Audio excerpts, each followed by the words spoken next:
Good morning and welcome to the Naples Money Managers News You Can Use. And we are full of news today. Yeah, a lot going on, folks. Right. A lot going on. We're going to talk about three things. We're going to talk about Jimmy Buffett's estate. Right. We're going to talk about the plane crash. And we're going to talk about the issues between Israel and Iran. Yeah, in the nuclear talks. Where do we want to start? Why don't you start with Jimmy Buffett? Okay, so this is the little estate planning tips we're going to do today. One of the big issues is apparently there's multi-millions of dollars in a marital trust in which the wife and the I can't remember if it's the attorney or the CPA are co-trustees. Not uncommon. Right, not uncommon.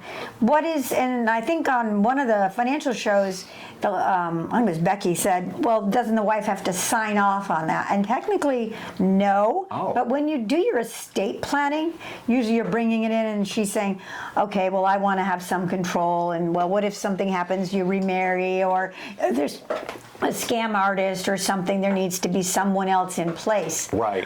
What only thing I want to stress today is how important it is that you know who's going to be in control. Yes.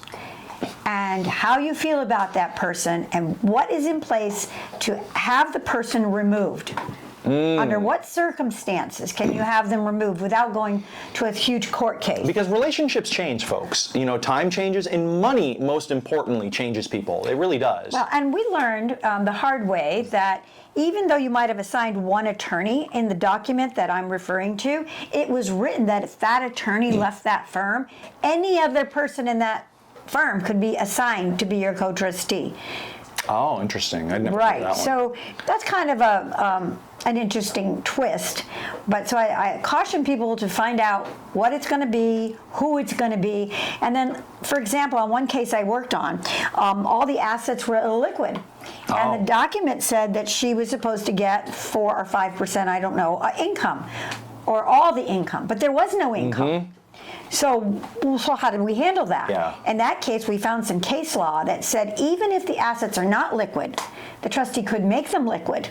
In order to meet the requirements of for the Therefore, income. it still had to pay that 4%. Even it happened to be in a divorce. Oh. But it That's very works for interesting. anything. Anyway, So real quick before we move on, I have a question about the wife. So you said that she didn't have to sign anything to become a trustee. So does that mean you can name someone trustee without them agreeing to it?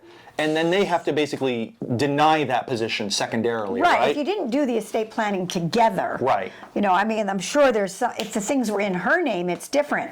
But it depends whose name the assets were actually in. Yeah. And so there's murky. Remember, a trust document is nothing more than an empty box or a blank piece of paper. And whatever you write in it, once you die, becomes law. Yeah. Irrevocable.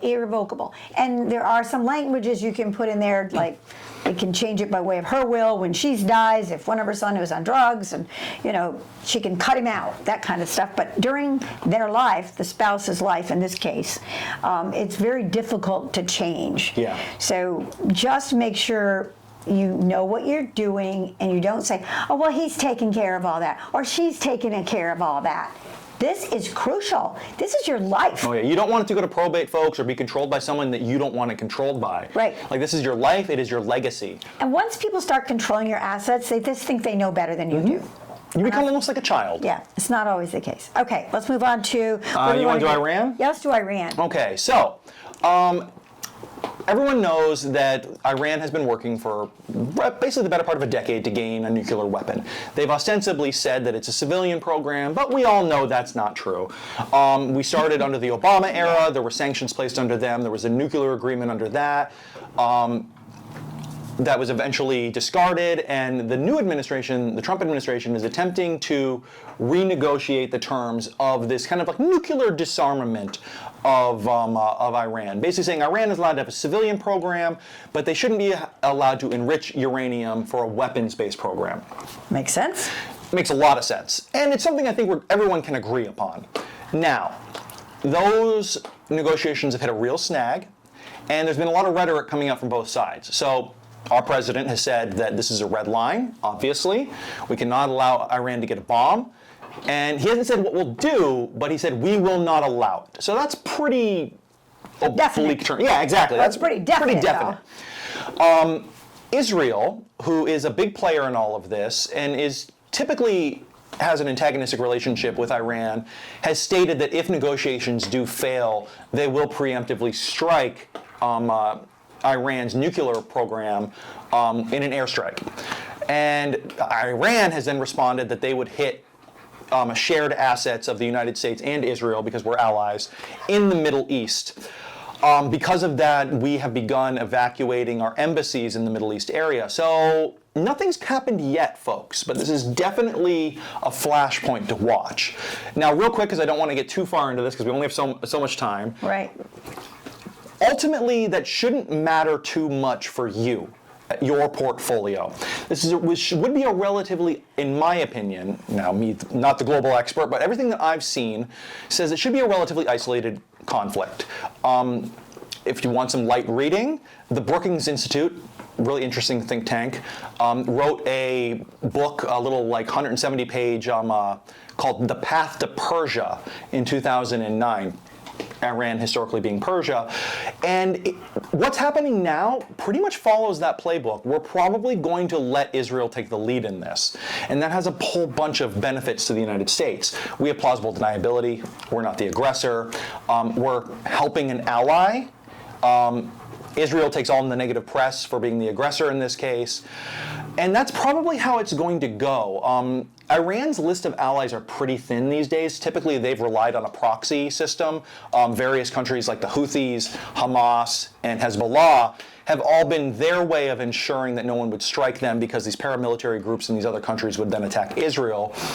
Israel's been degrading those paramilitary presences since October 7th, the bombing campaign against the Houthis and Hamas, obviously, in Gaza, and then the cell phone and decapitation strike of the leader Nasrallah in 2024 in Jordan of Hezbollah. So Iran's looking pretty isolated, and I think they know this. So we'll have to see. Worst case, portfolio-wise, we'd probably see a spike in oil.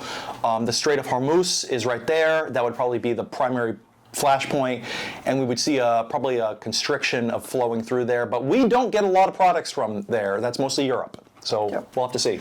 Well, it'll be really interesting to see how that plays out, and I really think it'll be setting a precedence for.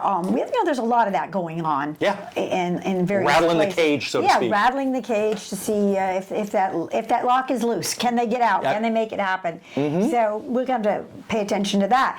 Now, the reason, not the only reason, but. And of course, our hearts go out to all the families, and both on the ground and horrible in the plane. tragedy. I can hardly say those things without tears coming to my eyes. But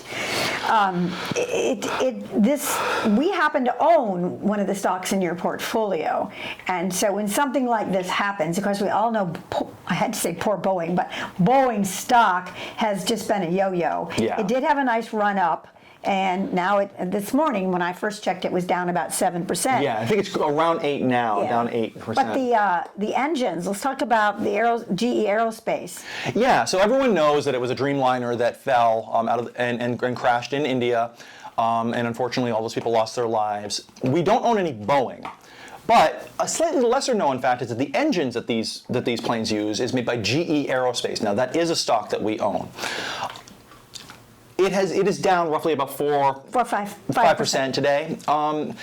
Now, luckily, because of our strategy, that is almost a complete non-issue for us. In fact, the stock could fall quite a bit. Can you believe we're actually saying that? It's a complete non-issue, but it is. You have, in reality, lost no money on that position, because we purchased the stock at 112, thereabouts, wrote a call at 130, and it's somewhere in the 150 range now, even after coming down. So between what we purchased it at, the premium we got, which was about $18 a share, and how much appreciation has gone up in the stock, you are very, very well protected on that position. So even after the down. Yes. I guess that's what we're always trying to get through to people, that the strategy we have is so flexible and morphable that we can adjust for these things. But in fact, we have been planning, not for this plane to fall out of the sky, but we've been planning for some kind of kickback somewhere. And our way of planning for that was to go out a little further on selling our calls, which means we get a little more money, and using that money to either offset downside or to just create the income that the portfolios need. Absolutely. And the markets continue to go up a lot more. So we're just going to collect, between 10 and 30% whether the market goes down or not. Absolutely. And you know, Or up. we try to prepare for all surprises. Prepare for the worst and all surprises are pleasant. That is really the idea behind the portfolio. We had no idea what was going to happen this year. We certainly don't have a crystal ball. But we knew that there's a good chance in the course of that 12 months that there's going to be something that will roil the market.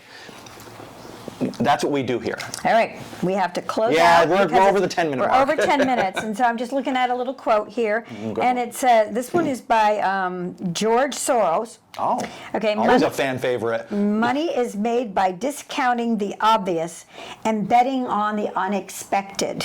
And we all know that. That's sort of like, when nobody wants the stock, that's when you buy it. Now, not always, by the way. And Sometimes that's a trap. I just kind of make a little note That's a here. good one. I Yeah, like that that is a one. good one. And there's a lot of good little quotes like this.